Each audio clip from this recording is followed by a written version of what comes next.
Hello and welcome to a special video here. Talk about live finals. My name is Adam Levitan, of course, of Establish the Run. I am joined by fellow Establish the Run members and live final qualifiers here for the 2020 NFL season, Mike Leone and Andrew Wiggins. Leone, what jersey do you have on today, my friend, and how are you? I'm doing well. I got the Mahomes jersey on, kind of like the throwback twist on the Mahomes jersey. So rocking that. Okay, bandwagon Mahomes, we got it. Wiggins, what's going on? Wiggins, can you hear me? Yeah, I'm having internet issues, but I'm here. Okay, what's going on today? We color coordinated, it looks like, so that's good. Yes. For those guys that don't know, Wiggins is living in the mountains of Colorado where he actually connects to the internet by hemp and not by normal internet wiring. So that's why he might be going in and out a little bit there. Okay. Live finals. So I'm sure a lot of people watching this don't even know what a live final is. Allow me to explain. At the end of every year, going back, as long as I can remember, there was a championship, a final, and it was called a live final because you actually got together in person. The qualifiers got together in person to play this tournament. And now it was fun. I mean, they were open bar, people were drinking. There was an event in Miami that was one of the wildest live finals I've ever been to in my entire life. They've been in Vegas. They have been all over the place. The sites bring in special people, special events. It's a cool thing. This year, however, due to COVID, the live, quote unquote, live final will be played online, but it's still for the most money that people will be playing for all year in terms of field size. You can't buy your way into a live final. The only way to get into a live final is to qualify by winning a satellite tournament. And so they're really hard to win these satellites. Seat value on this year's DraftKings World Championship was $62,250, aka you have to win a tournament for $62,000 just to get into the live final. Once you get into the live final, however, it's a 200-person field with a $12.5 million prize pool. Let me repeat that. 200-person field, $12.5 million prize pool, $2.5 million to first, $1 million to second. I am joined, of course, by the men who will be finishing first and second in this upcoming Sunday's live finals. So yeah, I think that generally speaking, I can start with Wiggins. The live final, I think, is something that high stakes players chase at times. I think low stakes players chase at times. I don't think it's ever a great bankroll building endeavor, but if you want to try to win a lot of money, if you want to try to be a world champion, this is the way to do it. What's your general take on live finals, Wiggins? Yeah, I mean, it can add up quickly if you're trying to win your way in. You're playing every week. You're playing the high stakes qualifiers. I didn't really play any of those this year because it's, I just didn't want to allocate my money towards that. I've been playing a little bit lower stakes every year as the years go on. But yeah, the tournament that we won our way in on was a mega qualifier. So you don't have to take first, which is nice. They had, I think, maybe 300 people at $3,000 a pop, and the top 16 paid out seats. So I kind of wait around for the mega queue, and then I just fired 3 entries into that, and was lucky enough for one of them to get towards the top. I think I took third and Leone took fourth, if I remember correctly. Yeah. Leone, live finals in general, do you typically try to qualify for them? What's been your experience leading up before this year in live final chasing? Yeah, back when DFS was a little bit newer, I would chase the seats more often. The last few years, I haven't chased them as much. Like Wiggins said, this mega queue was kind of appealing. A lot of times I play the Thunderdome, but they had reduced the payout, I think, to try and get people to play this, which worked because I played it. But I liked the idea of not having to, finish first, having a larger qualifier where you have a little bit of leeway and you don't, get completely washed out if there's just one team that goes absolutely nuclear and you have no chance of catching it. So I liked, even though, you had to finish top 5%, I think it was like, I figured it out, was like top 4.7% was the 1 through 16th. I like this structure a little bit better than the usual qualifiers, which are a lot of times winner take all. But I do think kind of the way I play, and I've talked on Established a Million about being contrarian even in smaller fields, it might be something I spend a little bit more time on next year, just because I think, like, if you played a very contrarian mindset, if you played them every week, there's going to be some weeks where the chalk really fails and you might be able to gravitate towards the top, where your finish places, you're quite often going to be at the bottom of, let's say, like a 12 team or a 40 team, whatever qualifier it is. But every now and then you're going to sneak up to the top more than you would based on randomness if you play sort of the right structure of teams. But it's easy for me to say I want to play more of them next year after I got really lucky going 1-for-1 this year. Yeah, Wiggins, I think most people watching this are never going to play a 3K, right? Like, it's just never going to happen. They're going to be playing $100 or a $200 or a $50 or a $10. And there are those queues. There are those qualifiers to get in. It's just you have to get first place out of thousands and thousands and thousands of people to win it. Do you think that chasing qualifiers, the lower stakes, is viable at all? And what would you say to people who are just like never going to play a 3K or a 1K or anything like that about live finals? Yeah, and to be clear, this is, I think, the fourth year I'm playing it. Certainly, I've won a seat in the Mega Queue the last 3 years in a row, so the Mega Queue has been good to me. 2 years ago, I did win a seat in a like $20 one, so it can be done. You gotta really have a good team, and that was a week where Mitch Trubisky did everything for me. He scored like 40 points. Trey Burton had 3 touchdowns. Oh, that was a glorious week, but. Yeah, man, it's tough, and it's like if you take second in these winner take alls, it pays like $500. So it's, Right. $60,000 swing. It's difficult. What I did this year was I didn't want to fire a lot of money in it, but I would still put an entry into like the $30 qualifier, the $15, the $10, the $5. So, I was firing like $100 at a week in case I really did have one of those great teams. Because if that's the case, you want to be going to the big stage and play for the 2.5. So, I think it's worth firing a little bit of money at, but you just got to be careful because it can get away from you quickly. Okay. Also, go ahead, Leone. There's satellites into like the Mega Queue. If you don't want to outlay 3K, you might be able to win, a similar structured lower dollar contest to get into the 3K Mega Queue. So, Yep. maybe you don't win the seat outright, but it gives you a chance, a better chance to compete for a seat, like playing in a contest Wiggins and I did without laying that sort of capital. That's great advice. And that's what I did way back when I wasn't playing as high stakes. I would try and win my way into the bigger queues. And then that way you could try and get in from there. Cause it's just so much easier if you can get into the high stakes queues when you don't have to finish first overall in the field. Yeah. Okay.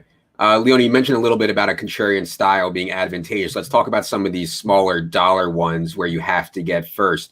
Would you play those kind of small qualifiers, small dollar buying qualifiers? Would you play those different than you would play a normal GPP of, say, the same size?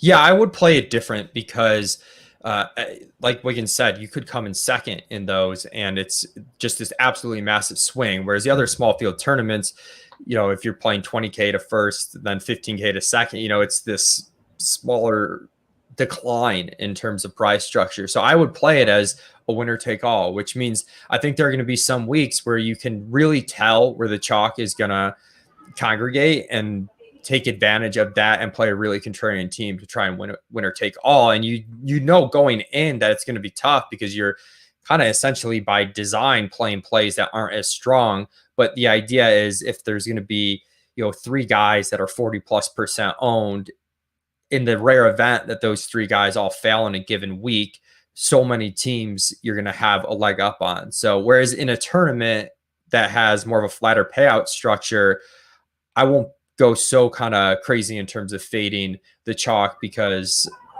I don't need to hit like this exact perfect scenario because I don't necessarily need to beat. If I'm a 200-man field, I don't have to beat 199 other people. I can still do pretty well just finishing top 10 or so.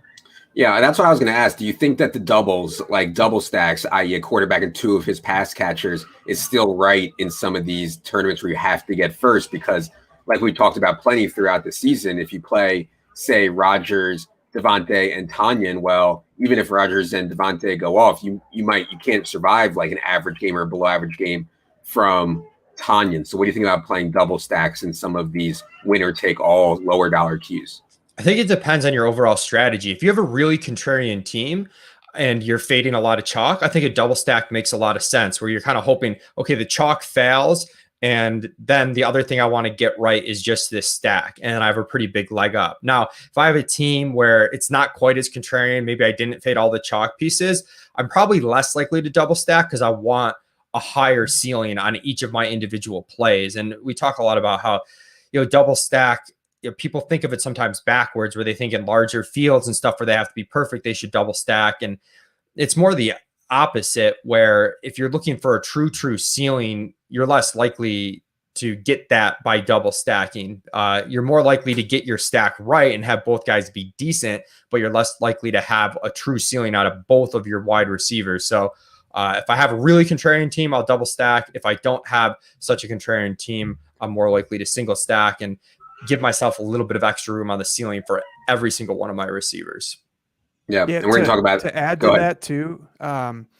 I think the position matters as well. I mean, you use the example of the Packers, and if you're going like Devontae and Tunyon, like Funyon, not Tunyon.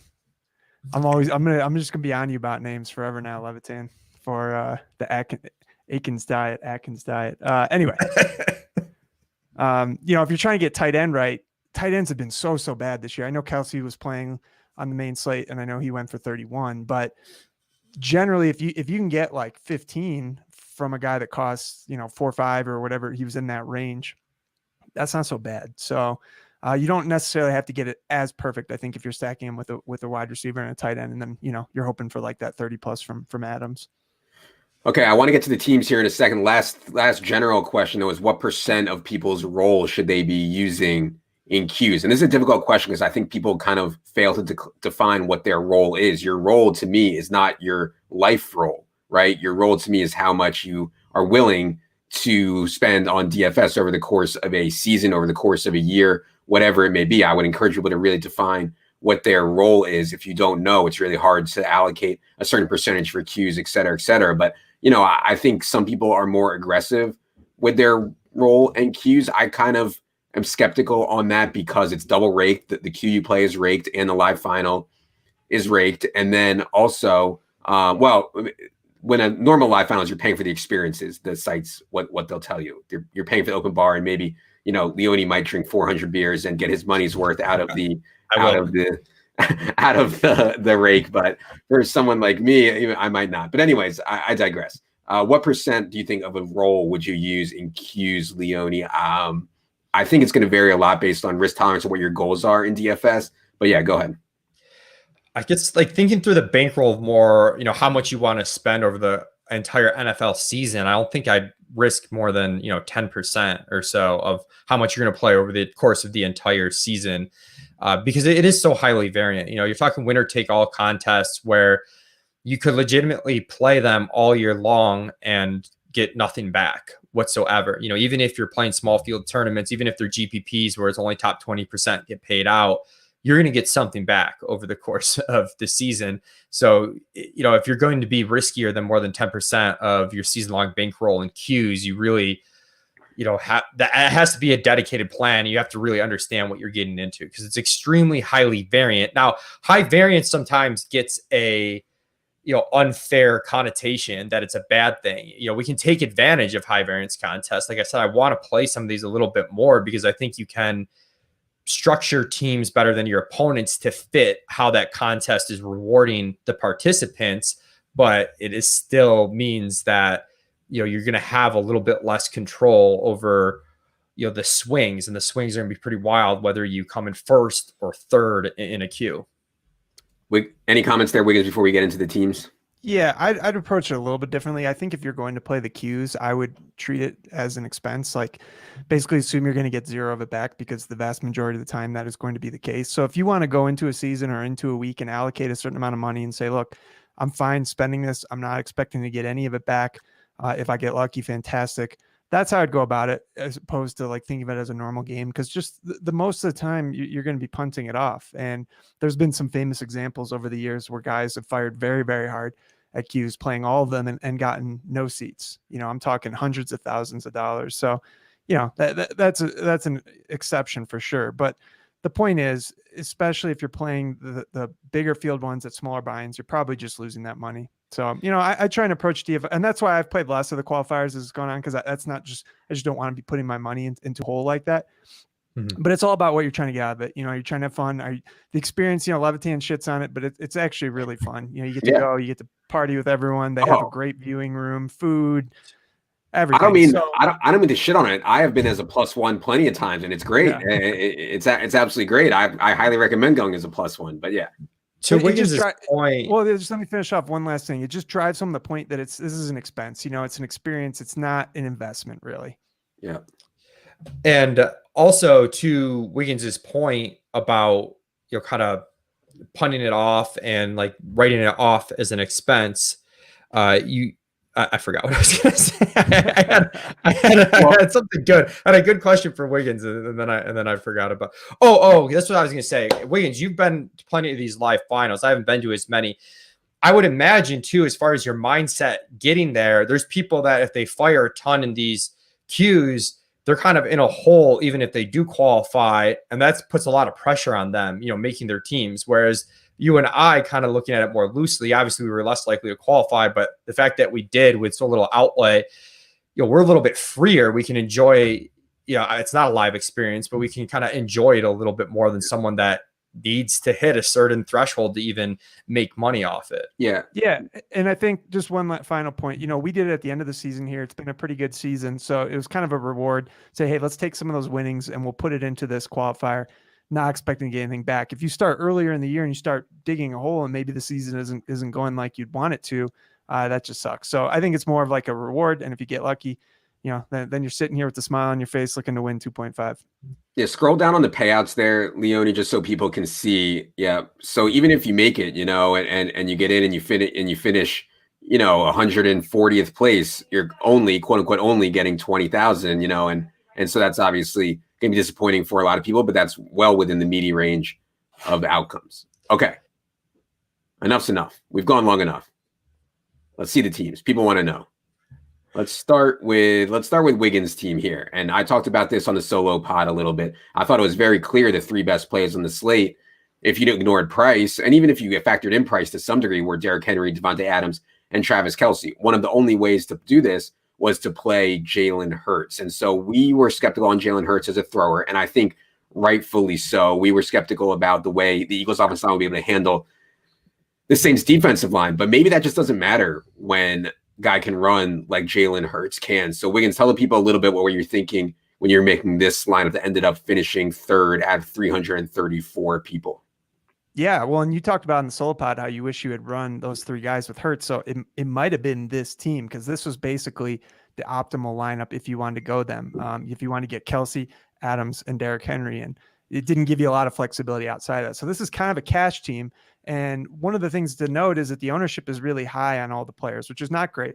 But we got Hurts at very low ownership, and he was the key that made this lineup possible. So not only do you need to consider the individual ownership of your players, but you need to think about how the combination of them are other players playing all these guys together. And given the fact that Jalen Hurts was only 3%, I think that's a pretty good indication that other people weren't doing that. And I think there were at most a handful of other people in the tournament that had all three of them. So I was able to get a uniqueness in the lineup through the construction, not necessarily through the individual players. But overall, it is kind of more of a cash build. I think Leone's team is a little bit more thoughtful. It's also a Jalen Hurts team. Yeah. But, and the one thing I would note too is that in our optimal, we were getting Berrios along with Perriman, but I didn't want to play those two guys together. I'm not playing two Jets receivers in a tournament together when it's not a game stack. So I just simply pivoted to Chad Hansen, same price, similar play. I was pretty sure he'd be at lower ownership. He was half the ownership of Perriman. So that was kind of like the one pivot I made off the cash build there. Yeah, and always late news, guys, is going to be lower owned. And so if we had all week and we knew Brandon Cooks was going to be out, I bet Hansen would have been more owned than Perriman. But because it came in so late, the news, and we were surprised around 10 a.m. on Sunday morning that Brandon Cooks got ruled out, you get Hansen at 14% there. I think generally speaking, we talk a lot about if you're going to play 40% worth of ownership, it's better to have 38% and 2% guy instead of 20% guys. I think Wiggins' point here is that although all these guys are owned, a lot of people had Derrick Henry. A lot of people had Travis Kelce. A lot of people had Devontae Adams. Not very many people had all three of them together. You can create some uniqueness that way. Leone, any comments on the way Wiggins got his seat? And then I want to get to your team. Yeah, I think, especially in retrospect, I think it was really pretty sharp because going in, I would have said, I don't know about playing Adams, Henry, and Kelce together, but there's two things. One, Wiggins already pointed out, we knew Jalen Hurts was going to be low owned, which should have been an indicator that those three guys wouldn't be played together. Two, they were really strong plays. They weren't bad chalk. And honestly, I thought all three of these guys I would have bet the over on what they came in at. I would have bet Adams over 34%, Henry over 23%, Kelsey over 18%. And I was wrong on that. If I knew they were coming at these ownerships, I might have constructed something similar as well. So I think it was almost a unique opportunity last week. You always kind of kick yourself in hindsight a little bit, but you could play the three best plays. And as each of those guys come in a little bit lower than expected, that also adds to, it also removes the teams that play in the combination of all three. If Henry's 30, Adams is 40, and Kelsey's 25, there's probably more teams that figure out all three together. As all those come out, the combination of all three continues to come down. So, the ownerships came in great for Wiggins here, even though they're high. Remember, these were the three best plays on the entire slate. Yeah. All right. Let's go to Leone's team, a real GPP bro here. This is a real GPP bro team. You see Leone getting in there with Irv Smith at 1%, DK Metcalf as a one-off at 9%. A little bit surprised you went with defensive chalk. I know you've talked a lot about not playing the chalk on defense, but Cowboys were so far and away the best defense on the slate. Talk to the people how you landed on this team, Leone. Yeah, so I really wanted to play Hurts. I wanted to get in some expensive firepower. I really thought the Ridley Keenan Allen correlation was going to be under-owned, so I want to build my team around that. And with there being three chalk guys, the three guys that Wiggins played, my idea was I'll fade Henry and Kelsey early. I'll start with Devontae Adams, and the only way I can play Devontae Adams is with a Hurts team. And then I'll swap kind of based on how things go early. And I'll get into that in a second because I think I kind of screwed that up, actually. And then at running back, these two guys were just the best sort of mid-tier ceiling plays in my mind, and Jonathan Taylor and Ronald Jones. I didn't expect Rojo to be so high owned. I'm guessing the Fournette scratch had something to do with that. I actually had this team made before the Fournette scratch and sort of just kept it. And then the Irv Smith play, Levitan, you helped get me on this one, which was just kind of pointing out kind of how thin Minnesota was at tight end and not overreacting to the fact that he might see limited snaps. And we've seen a couple times this year where tight ends in good spots on limited snaps have done really well. There was the famous, Jordan Reed game against the Jets where he was only supposed to play 20 snaps, but those guys sometimes see a really high target per snap played. So that was sort of the main strategy. And I know the Cowboys D is chalky, and I normally don't go chalky D, but that kind of fit my salary needs. I want to talk about Jalen Hurts for a second, because one thing you said before going into the slate was like, look, if Jalen Hurts ends up being good, we don't know if Jalen Hurts is going to be good, but if Jalen Hurts ends up being good in the NFL, this will be the only time we have a shot to get him at 5,100 and at low ownership. So, go looking back at that, it's like, man, we blew our chance on Jalen Hurts because, listen, he is the archetype of the type of fantasy quarterback that we want to play. And so even if there was only a 25% chance, a 20% chance, this was our only opportunity to get on that. So I thought that was sharp on Hurts, generally speaking. I think sometimes when we see a ceiling that's there that, it's uncertain if it's going to hit, there's risk. Sometimes people overplay the risk side of things and not the reward side of things. And that was sort of what I felt was going on with Hurts. In another day and age, it feels like we would have had a really chalky running quarterback at 5,100, but for whatever reason, it wasn't materializing this week. And then the swap I made that I thought was bad, I started with Adams and Berrios, and I kind of overreacted to Henry and Kelsey's starts.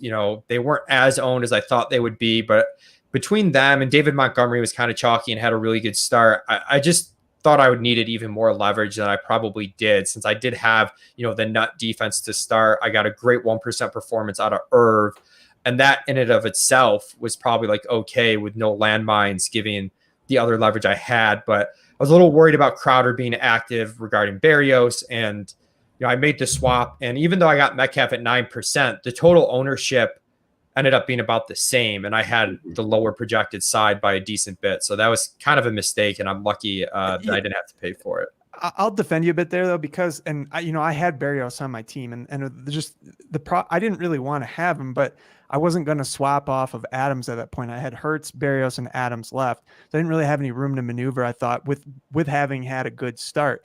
and Barrios ended up only playing 20% of the snaps. So I think you're better off, getting the ownership down on the more expensive guy, because that's the guy that's more likely to swing things. So I think it was a close call. Generally speaking, my approach is that if you're thinking about swapping, you probably should. And then, of course, sometimes it doesn't go your way, and then you're really frustrated with yourself. And that's why I have that idea, because you don't want to swap in the first place. And this is just proof of it. So I think it was probably fine.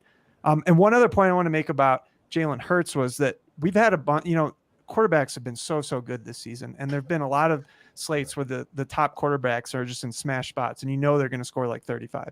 This was a slate where you had some tough matchups for the guys at the top. We had questions about Russ.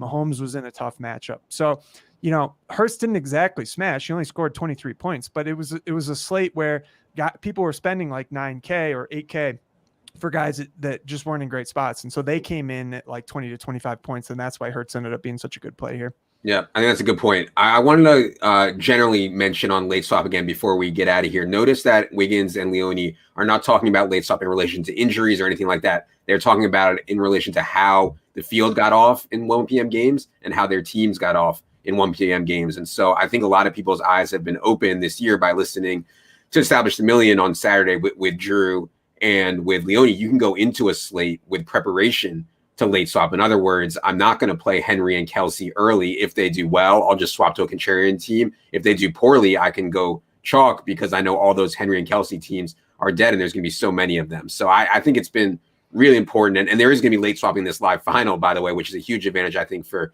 Wiggins and Leone, as normally there's not late swapping in live finals. But yeah, any more general thoughts on late swapping, Leone? No, I think you covered it pretty well. I mean, I guess if you got super meta, I do wonder if people were planning on it more than usual, and maybe that kept Henry's ownership down early, and then it also led to Adams maybe not being. So I thought when the Henry ownership came in, Adams was just going to be monstrous owned. That's part of the reason I made the swap. But there's other people swapping too, so it's a difficult concept. But I think especially once you get outside of the high stakes and in the lower stakes contest, people aren't really thinking through this stuff, and it's a really big advantage to, especially on weeks with a lot of late games, like actually, as you said, plan your teams around late swap. Don't just do it solely out of an emergency due to an injury or a really, really terrible start. Yeah. Okay. First place coming up Sunday. My bet is on Mike Leone. Second place, my bet is on Andrew Wiggins. I don't really see any possible way this could fail. If you guys have any quick questions, we could probably get to them quickly. From Chris, if you were new to playing qualifier satellites, what would you enter for this weekend? Could you go to the DK NFL contest? I missed the rest of that, Leone, but did you have a question?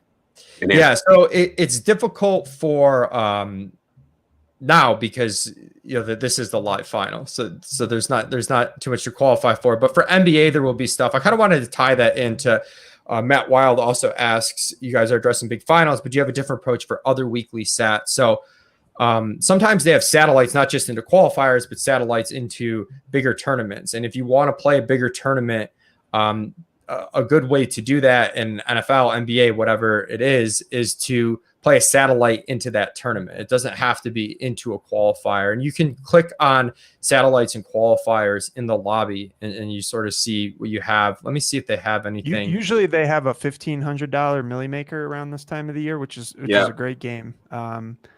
So hopefully they'll have that. Yeah, that's coming up this weekend. Yeah. So this weekend. So you can't qualify your way into it then. But there's some satellites in here here, this example, there's a $10 satellite into the NBA 888. Now, this is a winner take all. You have to build your teams a certain way, but if you want to, if you're a lower stakes player and you want to be able to play in a higher stakes contest like the NBA 888, you could throw your GPP lineup into a $10 or into a $5. So they do have, there are routes to playing these higher stakes contests, even if they aren't quite live finals, by taking advantage of satellite. Just make sure you're playing satellite teams appropriately, because they're super high variance. And, as Wiggins said, you're kind of punting it off, but that doesn't mean you don't want to think about the team you're entering into it. Yeah. You know what the alpha move is this weekend, Leone? Well, I'm scared. What's the alpha move? You put the same team in the 1,500 and you win that on top of winning the live final. That's probably happening. This man, Usually it doesn't line up like this, where you've got the live final the same week as a high buy-in Millie Maker. I mean, it's it's certainly on the table. Somebody could win both. That would be pretty freaking epic, man. Let's do it.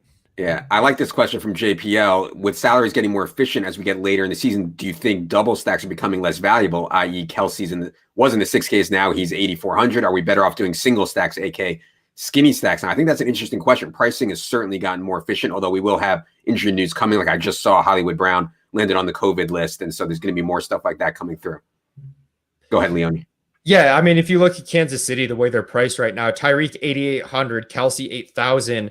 I'm trying to think. I won a contest with a Tyreek Kelsey double stack a month ago, and the combined salary on Kelsey and Hill had to be like $2,000 less, $2,500 less. So you absolutely have to be price aware, because sometimes we talk very generally about double stacks, but sometimes it comes down to the specific projections on players and how much room there is for them to profit. When you're getting two super expensively owned players, your room to profit and to really hit a true ceiling is a little bit lower. You're almost better off playing the skinny stack and hoping you get the alpha game like we saw out of Tyreek Hill against Tampa Bay. And it's a similar thing with Seattle at times when, Lockett and Metcalf are way underpriced to start the year when they were both in the 6Ks. It was great to jam them both. When they start averaging 8K each, your leeway, your floor and ceiling is lower. If you get a big Metcalf game, but Lockett goes 6 for 60, 6 for 60 is okay if he's 6K. It's not okay if he's 7,500. So you do want to take into account price, but there's always injuries, as Adam said. So there's going to be situations where we can still double stack. So are you saying to play Sammy Watkins? I think if you were to double stack KC, you're better off playing Sammy and one of Kelsey and Tyreek than both Tyreek and Kelsey, because I don't know if you have enough profit potential when it's, I think I can build a pool with all the Skolansky bucks I got from Sammy Watkins, who's never once come through for me in my life ever. I have bad news. Play on paper. I have bad news, boys. It's looking like Leonard Fournette chalk week. Ronald Jones is out due to COVID. No. And so that will be something I'm sure that that's probably good news, actually. Leonard Fournette chalk is something that I think a lot of people will be willing to fade. Okay. I think we've covered it.